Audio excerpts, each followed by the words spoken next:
Episode opening സീനിൽ ലൂഫിയും ആ കട്ടകുറി വില്ലനും അവർ രണ്ടുപേരും പൊരിഞ്ഞ ഫൈറ്റിനൊടുവിൽ ആ വില്ലനാണെങ്കിൽ ഒരു വലിയ ട്രാപ്പ് അതങ്ങനെ ക്രിയേറ്റ് ചെയ്ത് അതിൽ നമ്മുടെ ലൂഫിയെ ലോക്ക് ചെയ്ത് ആ ത്രിശൂലം അതവിടെ കുത്തിക്കയറ്റി പുറത്തേക്ക് പോകും. അവനാണെങ്കിൽ ഇപ്പൊ ദൂരത്തായിട്ട് നിൽക്കുന്ന 3 ഷെഫുകളെ അവിടേക്ക് വിളിക്കുകയാണ്. ആ 3 ഷെഫുകളും വലിയൊരു ഉന്തുവണ്ടിയിൽ ഒരുപാട് സ്നാക്സുമായിട്ട് ആ ഒരു ഐലാൻഡ് മുഴുവൻ ചുറ്റി അവന്റെ അടുത്തേക്ക് വരും. ആക്ച്വലി ആ കട്ടമറു വില്ലന്റെ പ്രധാന ഭക്ഷണമാണ് ഈ സ്നാക്സ്. ഇപ്പൊ ഒരുപാട് സമയമായി അവൻ ലൂഫിയായിട്ട് ഫൈറ്റ് ചെയ്യുന്നു. അതുകൊണ്ട് തന്നെ ഇത്ര സമയമായിട്ടും അവൻ ആ സ്നാക്സ് കഴിക്കാനായിട്ട് കഴിഞ്ഞില്ല. സോ ഇനി അത് കഴിക്കാതെ വയ്യാന്ന് പറഞ്ഞ് അവൻ ആ സ്നാക്സ് ഷെഫുകൾ അടുത്തേക്ക് കൊണ്ടുവരുന്നത് കണ്ണും നട്ട് നോക്കിയിരിക്കും. ഷെഫുകളാണെങ്കിൽ അവന് കൊണ്ടുവന്ന സ്നാക്സും ചോക്ലേറ്റും അതെല്ലാം തന്നെ കട്ടകുറിയുടെ മുൻപിലേക്ക് കൊണ്ടുവന്ന് നിരത്തി വെക്കും. അവർക്കാണെങ്കിൽ ചെറിയൊരു ഭയമുണ്ട്. കാരണം കട്ടകുറിക്ക് കൊണ്ടുവന്ന ടീ അത് തണുത്താറിപ്പോയിരിക്കുകയാണ്. അതിന് കട്ടകുറി പറയും, ഇത് കുഴപ്പമില്ല, തണുത്തതാണെങ്കിലും എനിക്ക് ഇഷ്ടമാണെന്ന് പറഞ്ഞ് അവനത് കുടിക്കുകയാണ്. അതിനുശേഷം അവന്റെ മോച്ചി പവർ വെച്ച് കൊണ്ടുവന്ന ചോക്ലേറ്റ്സും സ്നാക്സും എല്ലാം ഉപയോഗിച്ച് ഇപ്പൊ ഒരു ചെറിയ വീട് തന്നെ അവനങ്ങനെ സെക്കൻഡുകൾ കൊണ്ട് ക്രിയേറ്റ് ചെയ്തെടുക്കുകയാണ്. കട്ടുകുറിയാണെങ്കിൽ അവൻ ക്രിയേറ്റ് ചെയ്ത വീടിനകത്തേക്ക് പതിയെ നടന്നെടുക്കുകയാണ്. അവിടെ വെച്ച് വളരെ സീക്രട്ട് ആയിട്ടായിരിക്കും അവൻ ഫുഡ് കഴിക്കുക. അവൻ ആ ഷെഫുകളോട് പറയും, ഒരു കാരണവശാലും ആരും തന്നെ ഈ വീടിന്റെ അകത്തേക്ക് വരാനായിട്ട് പാടില്ല. നിങ്ങൾ ഈ വീടിന് ചുറ്റും കാവൽ നിന്ന് അങ്ങനെ ആരെങ്കിലും വരികയാണെങ്കിൽ തല്ലി ഓടിക്കണം. അതിനാൽ ഷെഫുകളും ഓക്കെ പറഞ്ഞ് കട്ടകുറിയെ അകത്തേക്ക് കയറ്റി വിടും. കട്ടകുറി ഫുഡ് കഴിക്കുന്നത് ഇന്ന് വരെ ആരും കണ്ടിട്ടില്ല. ഷെഫുകളാണെങ്കിൽ പരസ്പരം പറയും, കട്ടകുറിക്ക് ഭയങ്കര പവറാണ്, പക്ഷെ അവൻ കഴിക്കുന്ന സമയം പീസും പ്രൈവസിയും അവന് ശരിക്കും ആവശ്യമാണ്. അതുകൊണ്ടാണ് അവൻ ഇങ്ങനെ ആരുടെയും ഡിസ്ട്രാക്ഷൻ ഇല്ലാത്ത സ്ഥലത്തേക്ക് പോയി ഫുഡ് കഴിക്കുന്നതെന്ന് പറയും. അങ്ങനെ അവർ പറയുന്ന സമയം ലൂഫിയെ ട്രാപ്പ് ചെയ്ത് വെച്ചിരിക്കുന്ന ആ ഒരു ട്രാപ്പ് അതിങ്ങനെ പതിയെ പതിയെ വേർത്ത് വരാനായിട്ട് തുടങ്ങും. അത് കാണുമ്പോൾ തന്നെ ഷെഫുകളുടെ പാതി ജീവൻ പോയി അവർ നിലവിളിക്കുകയാണ്. അടുത്ത സെക്കൻഡ് അത് മുഴുവനായിട്ടും പൊട്ടിത്തെറിച്ച് ലൂഫി പുറത്തേക്ക് വരികയാണ്. ലൂഫി ആണെങ്കിൽ വലിയൊരു അണ്ടാവ് പോലെ ചേർത്തിരിക്കും. ആക്ച്വലി ആ മോജി അതും ഒരു ഫുഡ് ഐറ്റം ആണ്. അത് മുഴുവനായിട്ടും അവൻ വെട്ടി വിഴുങ്ങി ആ ട്രാപ്പ് അവൻ ബ്രേക്ക് ചെയ്ത് പുറത്തു വന്നു. കുട്ടികൾക്കാണെങ്കിൽ എന്താ ചെയ്യേണ്ടതെന്ന് അറിയില്ല. അവർ ലൂഫിയെ കണ്ട് ഒരു സെക്കൻഡ് അങ്ങനെ ഫ്രീസ് ആയിട്ട് നിൽക്കും.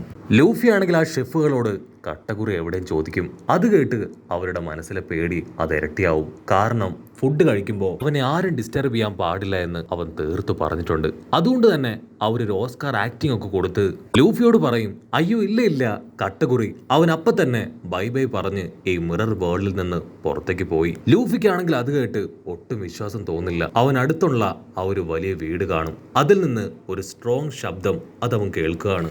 ഉടനെ ഷെഫുകളാണെങ്കിൽ ലൂഫിയോട് പറയും, അദ്ദേഹത്തെ ഒരു കാരണവശാലും നീ ഇപ്പൊ ഡിസ്റ്റർബ് ചെയ്യാൻ പാടില്ല. ആള് ഫുഡ് കഴിക്കുകയാണ്. സോ ദയവ് ചെയ്ത് നീ ഇവിടുന്ന് പോണം. അത് കേൾക്കേണ്ട താമസം ലൂഫി അവന്റെ ജയന്റ് ബോഡി ആയിട്ട് ആ വീടിന് നേരെ എടുത്തു ചാടും. ലൂഫി ആണെങ്കിൽ ഞൊടിയിടയിൽ അങ്ങനെ ടേൺ ചെയ്ത് ആ വീടിന് ഓപ്പോസിറ്റ് ഓടും. അതിനുശേഷം വെയിറ്റ് കുറച്ച് വീണ്ടും ആ വീടിന് നേരെ ഓടി അടുക്കും. ലൂഫി അവന്റെ കൈ അത് ജയന്റ് സൈസിലേക്ക് മാറ്റി എലിഫന്റ് ഗാറ്റ്ലിംഗ് പവർ ഉപയോഗിച്ച് ആ വീടിനെ ആഞ്ഞടിക്കും. ഷെഫുകളാണെങ്കിൽ അവരെ തടയാൻ ശ്രമിക്കും. പക്ഷെ അവരെ തട്ടി മാറ്റി ലൂഫി സിമ്പിളായി കട്ടകുറിയുടെ വീട് അങ്ങനെ തല്ലി പൊട്ടിക്കുകയാണ്. ഷെഫുകളാണെങ്കിൽ പേടിച്ച് നിലവിളിച്ച് അങ്ങനെ കണ്ണൊക്കെ പൂട്ടി നിൽക്കും. അടുത്ത നിമിഷം ലൂഫിയും അവിടെ ഉണ്ടായിരുന്ന ഷെഫുകളും അവരെല്ലാവരും എന്തോ ഒരു കാഴ്ച കണ്ട് അങ്ങനെ ഫ്രീസ് ആയിട്ട് നിൽക്കും. അവിടുന്ന് അങ്ങനെ സീൻ കട്ട് ചെയ്ത് കേക്ക് ഉണ്ടാക്കുന്ന ആ ഫാക്ടറി കാണിക്കും. അവിടെ സാഞ്ചിയും ടീമും എല്ലാവരും ഒറ്റക്കെട്ടായി നിന്ന് കേക്ക് ഉണ്ടാക്കുകയാണ്. പുട്ടിങ്ങിനാണെങ്കിൽ സാഞ്ചിയുടെ പവറും അവന്റെ കഴിവൊക്കെ കണ്ട് ഭയങ്കര അത്ഭുതം. ഇത്രയും കഴിവും പവറും ഒക്കെ ഉള്ള ഒരാളാണ് സാഞ്ചി എന്ന് അവൾ അറിഞ്ഞിരുന്നില്ല. സ്മോക്ക് ഫാമിലിയിലെ ഏറ്റവും ബാഡ് ആയിട്ടുള്ള അല്ലെങ്കിൽ ഏറ്റവും വീക്ക് ആയിട്ടുള്ള ഒരു മെമ്പറാണ് സാഞ്ചി എന്നാണ് അവൾ ഇത്രയും കാലവും എന്നെ കുറിച്ച് കരുതി വെച്ചത്. ഇപ്പൊ അവന്റെ പവറൊക്കെ കാണുമ്പോൾ അവളും കുറേശ്ശെ അവനിൽ ഇംപ്രസ്ഡ് ആവാനായിട്ട് തുടങ്ങും. ഇവിടെ സാഞ്ചി ആണെങ്കിൽ ഒരു ഇൻഗ്രീഡിയന്റ് പോലും കുറയാതെ വളരെ പെർഫെക്റ്റ് ആയിട്ട് കേക്ക് ഉണ്ടാക്കും. ആ സമയം ഷിഫോണ് അവന് ഭക്ഷണം അങ്ങനെ സ്നേഹത്തോടെ കൊഞ്ചി കുറുവി അവനെ ഊട്ടി വിടുകയാണ്. പുട്ടിങ്ങിനാണെങ്കിൽ അതൊട്ടും ഇഷ്ടാവില്ല. അവൾക്ക് കാണുമ്പോൾ കുറച്ച് അസൂയാവും. അവൾ അങ്ങനെ ടെററായിട്ട് ഷിഫോണിനെ നോക്കും. അത് കണ്ട സാഞ്ചി, പുട്ടിങ് എന്തു പറ്റി, എന്തെങ്കിലും കുഴപ്പമുണ്ടോ, നിനക്ക് എന്റെ സഹായം അതെന്തെങ്കിലും ആവശ്യമുണ്ടോ? സാഞ്ചി അത് പറയേണ്ട താമസം നമ്മുടെ പുട്ടിങ് അവളാണെങ്കിൽ മഞ്ചേരിയിൽ നീരാടി കണ്ണിലൂടെ ലവൊക്കെ വിട്ട് കളമൊക്കെ വരച്ച് അങ്ങനെ നിൽക്കും. സഹായം ഒന്നും ആവശ്യമില്ല, വെറുതെ നിന്നെ നോക്കിയതാണെന്ന് പറഞ്ഞ് അവളും അവളുടെ കുക്കിംഗ് തുടരും. അപ്പൊ അവിടുന്ന് അങ്ങനെ ക്യാമറ സൂം ഔട്ട് ചെയ്ത ഒരു കപ്പല് അത് ഐലാൻഡിലേക്ക് വരികയാണ്. മറ്റാരുമല്ല, ഓവനാണ് ആ കപ്പലിൽ അവിടേക്ക് വരിക. പുട്ടിങ് അവൾ ഉണ്ടാക്കുന്ന കേക്ക് അത് എവിടം വരെയായി എന്തായി എന്നൊക്കെ അറിയാനാണ് അവൻ അവിടേക്ക് എത്തുക. കട്ട് ചെയ്ത ഇവിടെ ലൂഫി ആണെങ്കിൽ ആ വില്ലൻ ഉണ്ടാക്കിയ വീടൊക്കെ തല്ലി പൊട്ടിച്ച് അവനെ നോക്കുകയാണ്. അപ്പോഴായിരിക്കും അവർ ആ കാഴ്ച കാണുക. ആ വില്ലന്റെ അപ്പർ ബോഡിയും ലോവർ ബോഡിയും അത് രണ്ടും ഡിഫറെന്റ് ആണ്. അവന്റെ അണ്ടാവ് പോലത്തെ വാ തുറന്ന് ഫുഡ് അതങ്ങനെ ആസ്വദിച്ച് കഴിക്കുകയാണ്. 2 സെക്കൻഡ് കഴിഞ്ഞ് അവൻ ചുറ്റും നോക്കും. അവൻ ക്രിയേറ്റ് ചെയ്ത വീട് ഇതവിടെ ഇല്ല എന്ന് മനസ്സിലാവും. അവന്റെ തൊട്ട് മുൻപിലായിട്ട് ലൂഫി അങ്ങനെ ഹായ് ആയിട്ട് നിൽക്കുകയാണ്. വേറൊരു ഭാഗത്ത് ഷെഫുകള് അവരാണെങ്കിൽ അത്ഭുതത്തോടു കൂടെ അവനെ നോക്കുകയാണ്. അവൻ വലിയൊരു ഡോണറ്റിന്റെ മുകളിലാണ് ഹായ് ആയിട്ട് കിടക്കുന്നത്. ആ വില്ലനാണെങ്കിൽ ഭയങ്കര അപമാനവും ദേഷ്യമൊക്കെ വരും. കാരണം ബ്രൂലി അവള് ഒരുപാട് അവനെ പൊക്കി അടിച്ചതാണ്. ഒറ്റ നിമിഷം കൊണ്ട് അവനെ അങ്ങനെ തൂക്കി നിലത്തടിച്ച ഒരു ഫീലായിരിക്കും അവനുണ്ടാവുക. അവനാണെങ്കിൽ ഫുൾ കരുപ്പില് ലൂഫിക്ക് നേരെ പല്ല് കടിക്കും. നിനക്കെത്ര ധൈര്യം ഉണ്ടെങ്കിൽ ഞാൻ ക്രിയേറ്റ് ചെയ്ത എൻ്റെ ഹൗസ് അത് തകർക്കും. അതുമാത്രമല്ല, ഇത്രയും കാലമായിട്ട് ഞാൻ ഫുഡ് കഴിക്കുന്നത് ആരും കണ്ടിട്ടില്ല. പക്ഷേ നീ ഇപ്പം അത് കണ്ടിരിക്കുകയാണ്. എൻ്റെ പെർമിഷൻ അതില്ലാതെ നീ വലിയൊരു തെറ്റ് ചെയ്തു. ഒരു കാരണവശാലും ഈ കാര്യത്തിൽ നിന്നെ ഞാൻ വെറുതെ വിടില്ല.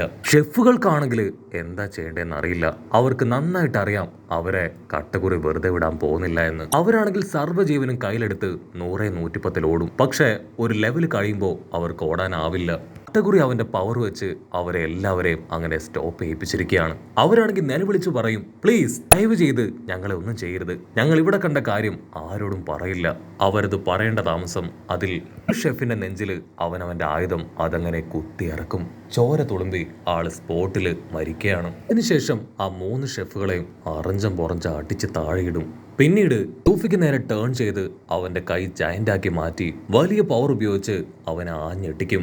ലൂഫി ആണെങ്കിൽ അവനെ കൊണ്ട് പറ്റും പോലെ അവന്റെ കയ്യിൽ ഹോക്കി പവർ കൊടുത്ത് അവന്റെ പഞ്ച് തടയാണ്. വില്ലൻ വീണ്ടും വീണ്ടും ആഞ്ഞെട്ടിക്കും.